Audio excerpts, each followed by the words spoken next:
How you live your life is far more important than what you end up accomplishing.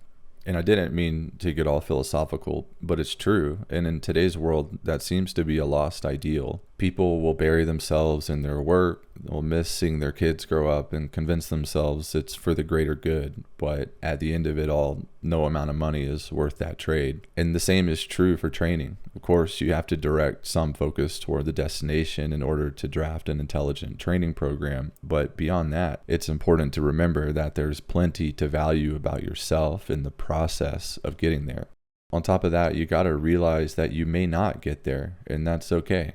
In my opinion, it's okay to not have a tangible destination. As I mentioned in a past video, I'm about to leave for my first bobsled training camp. I'm 32 years old. I never played a college sport, never ran track, and I programmed all my own training for 14 years. So a common question I get from people is why? That's so random. Well, for me, it's about overcoming. I've talked about this on Instagram, but for my YouTube folks, I'll give a little lore. I started training in 2012, just following Arnold's Encyclopedia at my local YMCA, but I soon learned that I loved training for max strength. So over the next 7 years, I focused on Olympic weightlifting and powerlifting. I also climbed at a pretty high level, so calisthenics were a big part of my training as well. And since climbing took me into the mountains, I trained my endurance really hard, and I averaged over 80 miles a week for years. This workload ended up remodeling my heart to the point where I would have exercise-induced AFib, which is a type of irregular heartbeat. And at this point in time, I defined myself by my achievements and my numbers in the gym. Training was also the only method I had for managing my stress and well-being. So when all that was taken away from me, I felt like I had little value as a person, and I was crumbling under the stress of my heart problem, which was ironically the thing keeping me from managing my psyche. This was in 2019, and that was definitely the hardest year of my life so far, because on top of the health stuff, I was graduating college as a non-traditional student, interviewing for a job halfway across the country, and planning to propose to my now wife. And on a trip for an on-site job interview, I ruptured my eardrum. Towards the end of the year, I had heart surgery, and thankfully that completely fixed the problem. But I wasn't out of the woods yet.